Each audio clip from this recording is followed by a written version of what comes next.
UP के प्रयागराज स्थित हंडिया अधिवक्ता परिषद का चुनाव विवादों में रहा है। हाल ही में जिला अधिवक्ता संघ के चुनाव देखने को मिले हैं, जहां मत पेटियां लेकर अधिवक्ता भागते नजर आए। ऐसे में मतगणना नहीं हो पाई। इस बार अधिवक्ता परिषद हंडिया की तरफ से चुनाव का ऐलान कर दिया गया है, जिसमें अधिवक्ता परिषद अध्यक्ष भूपेंद्रपति मिश्रा और महामंत्री बलराम यादव सहित कार्यकारिणी के पदाधिकारी मौजूद रहे।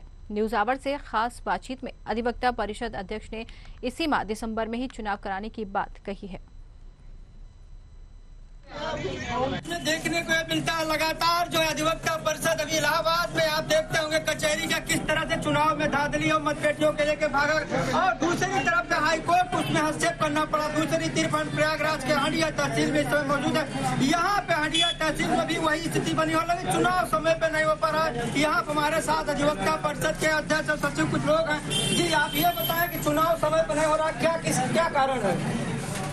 सबसे पहले मैं आपको और यहाँ पर उपस्थित सभी लोगों को के माध्यम से अपने परिषद के संयुक्त मंत्री जिनका आज 26वां जन्मदिन है उनको बधाई देना चाहता हूँ। परिषद की तरफ से बधाई देना चाहता हूँ। यहाँ पर मैं मीडिया जो प्रभारी हैं उनको ये बता देना चाहता हूँ कि यहाँ का चुनाव समय से होगा और समय बीता नहीं है। 14 दिसंबर 2022 को हम लोगों ने 14 दिसंबर 2022 को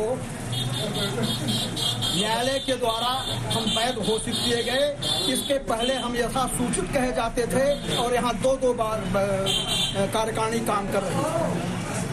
14 दिसंबर 2022 से 14 दिसंबर 2023 तक हमारा कार्यकाल है और बार काउंसिल से संबद्ध होने के नाते 1 महीने का एक्सटेंशन हर बार एसोसिएशन को दिया जाता है।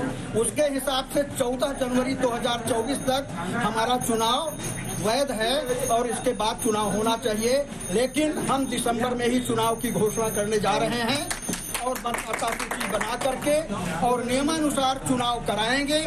लोकतंत्र की रक्षा करके लोकतंत्र को बहाल करने के लिए हम लोग आगे आए थे। मेरे नेतृत्व में लोकतंत्र की हत्या नहीं हो सकती। यहाँ पर चुनाव निश्चित समय पर होगा, किसी किस्म की धांधली नहीं हो पाएगी।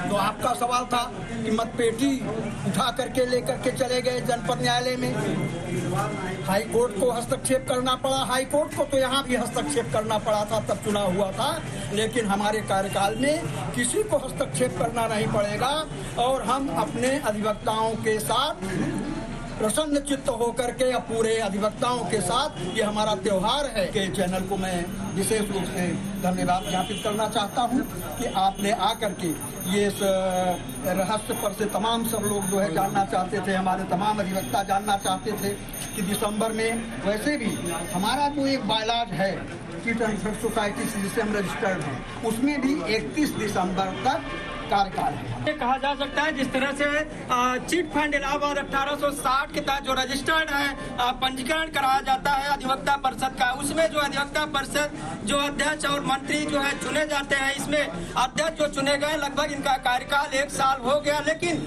कहने का ये तात्पर्य है कि प्रयागराज में देखने को ये मिलता है लगातार कि जो अधिवक्ता परिषद जो संगठन होता है वो लगातार जो है कई सुर्खियों में रहता है। जिस तरह से अन्य जिले हैं उस जिलों से यहाँ कई तरह से भिन्न भिन्न नई तकनीकी के साथ चुनाव कराए जाते हैं। प्रयागराज से नन्हे सिंह।